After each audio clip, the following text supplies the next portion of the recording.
Assalamualaikum teman-teman. Pada video ini kami dari kelompok 5 akan mempresentasikan proyek akhir praktikum analisis perancangan sistem informasi dengan judul Sistem Reservasi Lapangan Olahraga. Tetapi sebelum itu, izinkan kami memperkenalkan diri kami terlebih dahulu. Nama saya Danzel Immanuel. Nama saya Lucia Gado. Nama saya Maufa Nurul Fitria. Saya Raihan. Baik, saya mulai dari latar belakang. ZT Arena Sport Center merupakan tempat penyewaan lapangan olahraga yang berlokasi di Buaran, Jakarta Timur, yang menyediakan berbagai jenis lapangan, seperti futsal, badminton, dan biliar. Proses reservasi masih dilakukan secara manual melalui WhatsApp. Pelanggan harus menghubungi admin untuk menanyakan jadwal, kemudian mengirimkan bukti transfer. Proses ini tentu menimbulkan berbagai kendala. Admin kesulitan mengelola data reservasi karena pencatatan manual, bukti pembayaran yang tersimpan di WhatsApp mudah hilang dan sulit ditelusuri, pengaturan jadwal yang tak terintegrasi memicu resiko bentrok lapangan, pembuatan laporan yang manual mengakibatkan lambat dan rawan kesalahan. Pihak yang terdampak juga banyak, yaitu pengelola yang harus bekerja ekstra, pelanggan yang menunggu konfirmasi lama, dan manajer yang sulit memantau kinerja bisnis. Dari kondisi tersebut, kami merumuskan 4 permasalahan. Yang pertama, bagaimana kondisi proses bisnis reservasi yang berjalan saat ini. Yang kedua, apa saja permasalahan pada proses manual yang ada. Yang ketiga, bagaimana merancang proses bisnis yang lebih efektif. Dan yang keempat, bagaimana merancang sistem yang dapat mengelola jadwal pembayaran dan laporan yang secara terintegrasi. Tujuan dari proyek ini adalah mengidentifikasi proses bisnis yang berjalan saat ini, menganalisis permasalahannya, lalu merancang sistem baru berbasis mobile yang lebih efektif, efisien, dan terintegrasi untuk mendukung operasional JT Arena Sport Center. Selanjutnya pada tahap metode pengerjaan. Kami menggunakan pendekatan Agile pada tahap ini yang dibagi menjadi 5 fase, yaitu yang pertama fase inisiasi. Kami memilih studi kasus lalu mengumpulkan data melalui kuesioner dan observasi. Pada fase kedua, kami mengidentifikasi masalah berdasarkan data yang terkumpul, lalu melakukan analisis SWOT serta membuat DFD dan ERD yang dilanjutkan dengan pembuatan kamus data. Pada fase ketiga, kami membuat use case lalu mengembangkan class, sequence, state, dan activity diagram hingga akhirnya mewujudkan dalam bentuk UI dan atau prototype. Pada fase keempat, kami melakukan validasi, memeriksa apakah seluruh model yang sudah kami buat sudah sesuai atau konsisten. Jika tidak, kami akan kembali ke fase desain untuk melakukan revisi. Pada fase kelima, kami menyusun laporan akhir yang akan digunakan pada presentasi final. Selanjutnya, kami melakukan analisis menggunakan SWOT. Untuk strength, memiliki berbagai jenis lapangan dengan lokasi yang strategis dan fasilitas yang cukup lengkap. Untuk weakness, proses reservasi masih melalui WhatsApp, pencatatan masih manual, dan belum tersedia laporan penggunaan lapangan yang otomatis. Untuk opportunity, tingginya minat masyarakat terhadap olahraga dan potensi pertumbuhan pelanggan dan komunitas olahraga di sekitar lokasi. Untuk threat, persaingan dan penyedia lapangan lain, serta risiko kehilangan pelanggan akibat layanan yang lambat. Selanjutnya saya akan menjelaskan beberapa rancangan sistem yang kami buat, mulai dari DFD konteks atau DFD level 0. Sistem ini berinteraksi dengan 4 entitas luar, yaitu pengunjung, pelanggan, pengelola, dan manajer. Pengunjung yang pengguna yang belum melakukan login dan bisa melihat jadwal dan melakukan registrasi. Pelanggan yang dapat melakukan reservasi dan pembayaran. Pengelola yang dapat mengelola data, lapangan, dan reservasi offline. Serta manajer yang memantau laporan penyewaan dan pendapatan. Nah, di DFD Lab satu ini kami pecah menjadi 7 proses utama. Proses satu yaitu kelola jadwal dan lapangan, proses 2 registrasi untuk pendaftaran akun baru, proses 3 login, proses 4 kelola profil user, proses 5 reservasi lapangan yang memproses pemesanan berdasarkan jadwal yang tersedia, proses 6 pembayaran yang mengelola transaksi dan mencatat data keuangan, proses 7 pembuatan laporan yang mengelola data reservasi dan keuangan menjadi laporan untuk manajer, dan semua datanya ini tersimpan ke dalam 5 data store, yaitu data user, data lapangan, data keuangan, data jadwal, dan data reservasi. Selanjutnya di EFD level 2, kami mendekomposisi proses reservasi lapangan menjadi 4 subproses yang lebih rinci. Di 4.1, kami menerima input reservasi dari pelanggan dan input reservasi offline. Di 4.2, kami membaca data store jadwal untuk menampilkan slot dan waktu lapangan yang tersedia. Di 4.3, kami menghitung biaya berdasarkan jenis lapangan dan durasi sewa lalu meneruskan hasilnya ke proses pembayaran. Di 4.4, kami menyimpan data reservasi final ke data store, memperbarui status slot jadwal menjadi terisi, dan mengirimkan konfirmasi ke pelanggan. Baik, di sini saya akan menjelaskan tentang ERD. ERD di sini memiliki 5 entitas utama. Yang pertama ada user, memiliki 7 atribut utama yaitu nama, email, nomor HP, password, role, created ad, dan ID user sebagai primary key. Lalu ada entitas lapangan, memiliki atribut utama nama lapangan, jenis lapangan, harga per jam, dan ID lapangan sebagai primary key. Lalu ada entitas jadwal, memiliki atribut utama tanggal, jam mulai, jam selesai, status slot, dan ID jadwal sebagai primary key. Lalu ada entitas reservasi sebagai memiliki 3 atribut utama yaitu tipe reservasi, tanggal reservasi, dan ID reservasi sebagai primary key. Dan yang terakhir ada keuangan, memiliki 5 atribut utama yaitu total biaya, metode pembayaran, status pembayaran, tanggal bayar, dan ID keuangan sebagai primary key. Lalu selanjutnya saya akan menjelaskan tentang use case. Use case memiliki 4 aktor, yaitu yang pertama ada pelanggan, memiliki hak mendapatkan nota transaksi, melakukan transaksi include verifikasi pembayaran dan mendapat status pembayaran, lalu melakukan reservasi include memilih detail pesanan, dan yang terakhir ada mendapatkan info profil serta melihat data lapangan dan jadwal. Lalu yang kedua ada pengelola. Pengelola memiliki hak menginput reservasi pelanggan offline, lalu mendapatkan info profil include mengedit info profil dan melihat data lapangan dan jadwal. Lalu ada pengunjung, memiliki 3 hak, yaitu yang pertama melihat data lapangan dan jadwal, melakukan registrasi, dan melakukan login user. Lalu yang terakhir ada manajer. Manajer mendapatkan info profil, include mengedit info profil, lalu mendapat laporan pendapatan dan mendapatkan laporan penyewaan. Baik, selanjutnya ada kelas diagram yang akan dijelaskan oleh Malva. Baik, di sini saya akan menjelaskan yang pertama ada kelas diagram, di mana kelas diagram ini adalah sistem yang menggambarkan struktur utama. Sistem terdiri dari 5 kelas utama, yaitu ada user, reservasi, jadwal lapangan, dan keuangan. User dapat melakukan reservasi, lalu reservasi menggunakan jadwal yang sudah tersedia dan setiap jadwal berkaitan dengan satu lapangan, sehingga sistem dapat memastikan tidak terjadi bentrok jadwal. Setelah reservasi berhasil dilakukan, sistem akan menghasilkan data keuangan yang berisi informasi pembayaran. Nah, dari masing-masing kelas juga memiliki operasi dasar, yaitu ada tambah, edit, hapus, dan melihat untuk mengelola data.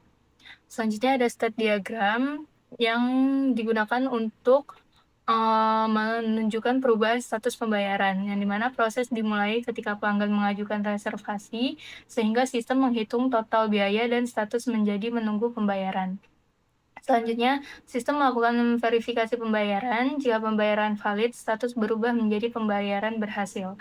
Setelah transaksi selesai, data pembayaran akan disimpan ke dalam data keuangan dan proses berakhir.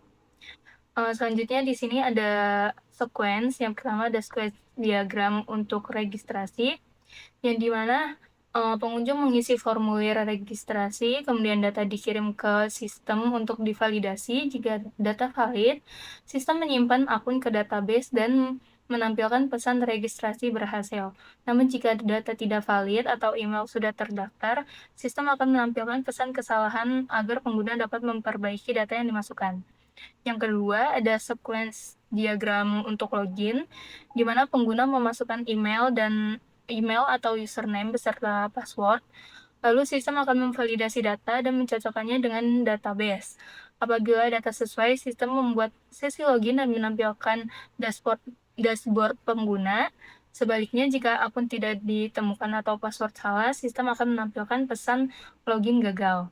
Selanjutnya, sequence yang ketiga yaitu ada edit profil, yang dimana pengguna membuka halaman profile, kemudian sistem mengambil data profile dari database dan menampilkannya.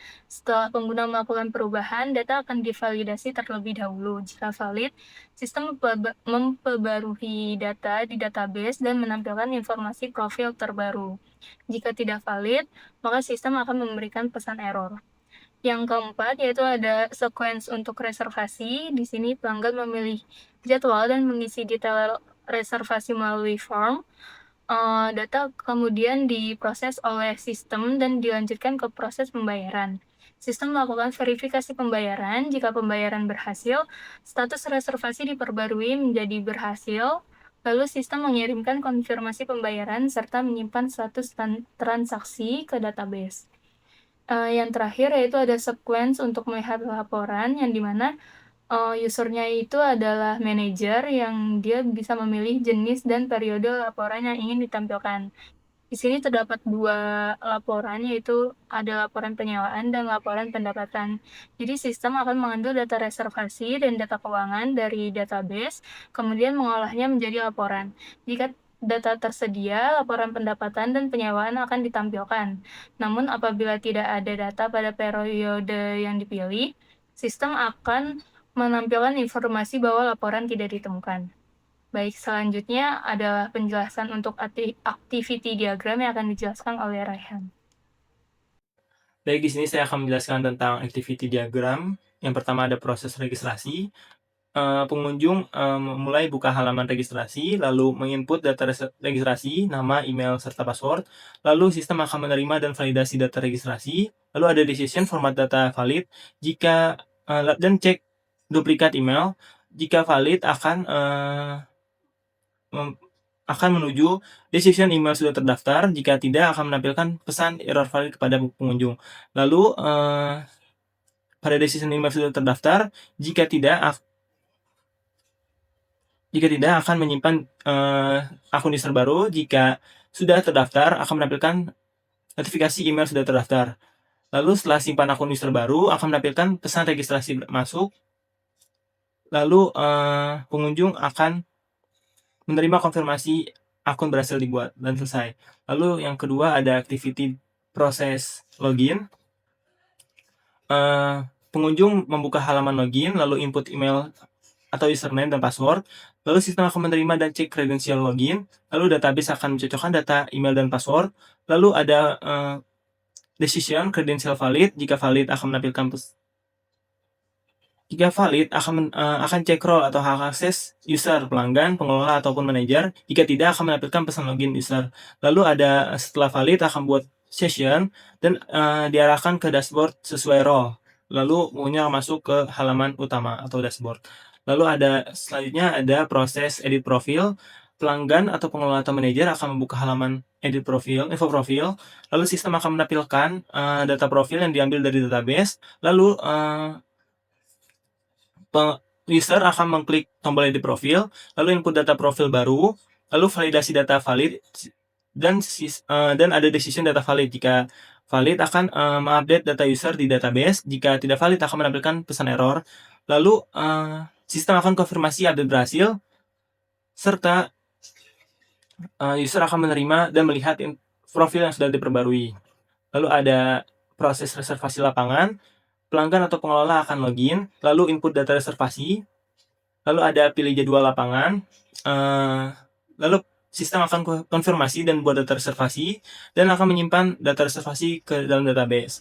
Lalu ada bagian pembayaran, akan menghitung dan tampilkan total biaya, serta pilih metode pembayaran, dan ada decision dan metode. Jika online, akan memvalidasi pembayaran online secara otomatis di database. Jika offline, pengelola yang akan menerima pembayaran secara cash. Lalu ada konfirmasi pembayaran cash dan update status pembayaran. Lalu pembayaran akan disimpan ke dalam database keuangan. Lalu sistem akan mengirimkan nota ke user, dan user akan menerima nota dan konfirmasi lunas. Dan yang terakhir ada pembuatan laporan. Pembuatan laporan, manajer akan login dan buka dashboard, lalu pilih jenis laporan, pendapatan atau penggunaan lapangan, lalu ada menentukan periode laporan. Sistem akan menerima permintaan laporan, lalu ada decision jenis laporan. Jika laporan pendapatan akan mengambil data transaksi keuangan dan mengirimkan data keuangan ke dalam sistem. Jika penyewaan akan mengirim data dari data reservasi dan dikirim ke sistem. Lalu sistem akan mengolah dan susun laporan, lalu akan generate laporan Excel atau PDF, lalu menampilkan laporan ke manajer dan melihat atau unduh laporan selesai. Lalu selanjutnya ada prototipe yang akan dijelaskan oleh Alicia. Baik. Ini halaman pelanggan, ini halaman pengunjung, lalu di sini pengelola dan juga ini manajer. Langsung saja ke tampilan mobilenya. Di sini halaman pengguna, yaitu ada info lapangan dan juga fasilitas. Fasilitas ini ada area parkir, musola, kantin, dan juga toilet. Lalu di sini ada pilihan lapangan, yaitu badminton, futsal, dan juga biliar. Nah, di sini kita bisa masuk jika sudah punya akun untuk pelanggan. ataupun juga pengelola dan juga manajer itu tinggal login saja. Namun untuk pengunjung yang belum ada pun daftar dahulu. Di sini mengisi dan daftar. Nah, selanjutnya ini halaman untuk pelanggan. Nah, di sini ada info lapangan, riwayat booking, fasilitas, dan juga bantuan. Ini juga sama, bisa digeser-geser seperti halaman. Nah, di sini ada button yang sama. Dan di sini bisa edit profil. Misal nama awalnya itu Denzel, ingin diubah menjadi Sasa, dan tersimpan. Nah, untuk mereservasi itu tinggal melihat info lapangan. Dan di sini ada pilihannya banyak. Misal ingin memesan yang ini, di sini ada yang tersedia itu jamnya jam berapa saja. Jika putih maka tersedia dan jika merah maka terpakai. Contohnya ingin jam 7 dan juga jam 8 maka pesan sekarang. Di sini ada halaman reservasi, data reservasinya bisa diisi untuk nama penyewa dan nomor telepon, sisanya otomatis, dan juga konfirmasi pesanan jika sudah yakin. Nah, di sini ada metode pembayaran metode 3, di sini ada informasi reservasi dan rincian pembayaran. Di sini contohnya itu ada transfer bank, bayar sekarang, dan di sini ada rekeningnya. Nah, ini jika sudah berhasil, maka akan seperti ini halamannya, itu sukses. Di sini ada dashboard dan juga detail nota. Setelah di sini ada detail pembayaran, saya ingin melihat notanya.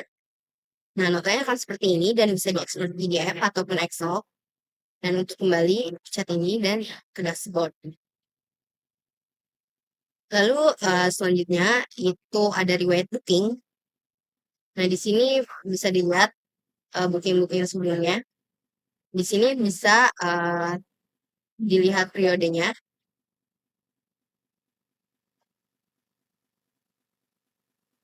Terlama dan terbaru.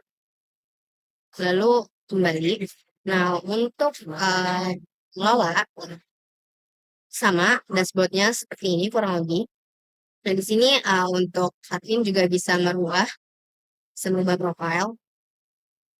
Nah, di sini admin Denzel. Nah, jadi admin Denzel.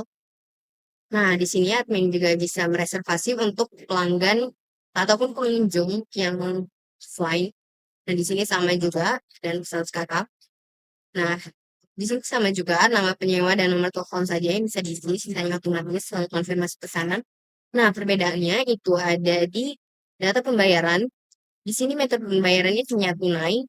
Lalu di sini ada perhitungan otomatis dan ada statusnya jika sudah ini lunas, sudah dibayar lunas. Di sini ada dashboard dan juga chat masuk. Kita akan kembali ke dashboard. Selanjutnya itu untuk manajer. Nah, di sini manajer terdapat laporan. Di sini ada riwayat pendapatan dan juga riwayat sewa. Di sini bisa dilihat semua. Nah, di sini bisa dilihat berdasarkan lapangannya, yaitu ada badminton, biliar, dan juga futsal. Badminton itu sekitar 30, biliar 10, dan juga futsal juga 10. Dan di sini ada hari ini, tahun ini, dan juga bulannya. Lalu di sini ada riwayat sewa juga sama, bisa dilihat semua. Dan bisa diekspor juga seperti yang tadi, di sini juga sama. Berdasarkan laporan juga bisa dipilih, misal badminton. Nah, di sini bisa diekspor juga. Lalu untuk keseluruhan itu bisa di sini juga laporan penyewaannya. Ini secara keseluruhan. Ini juga sama. Ini keseluruhan dan juga bisa dilihat berdasarkan lapangannya. Untuk manajer juga bisa mengganti manajer itu. Ini mengganti menjadi manajer swasta. Seperti itu. Selanjutnya di sini ada testing, itu totalnya 23 skenario. Mencakup seluruh fungsionalitas utama dan hasilnya dua berhasil dan satu pending. Skenario yang pending itu validasi konflik jadwal pada pemesanan jamnya sudah terpesan masih penyempurnaan. Kesimpulannya sistem berjalan sesuai fungsionalitas yang diharapkan. Nah, kesimpulannya itu proyek ini menghasilkan rancangan sistem instruksi lapangan olahraga berbasis arena sport center yang mendukung pengelolaan jadwal, reservasi, pembayaran, dan pelaporan secara terintegrasi. Lalu sarannya itu implementasi sistem ini sebaiknya dilakukan secara bertahap dengan memprioritaskan fitur utama seperti jadwal real time dan reservasi online. Selain itu, diperlukan pelatihan bagi admin serta sosialisasi kepada pelanggan agar proses transisi dari sistem manual ke sistem digital dapat berjalan dengan lancar dan efektif. Di sini ada referensi atau daftar pustakanya. Nah, sekian dari kami, kurang lebihnya mohon maaf. Terima kasih. Assalamualaikum.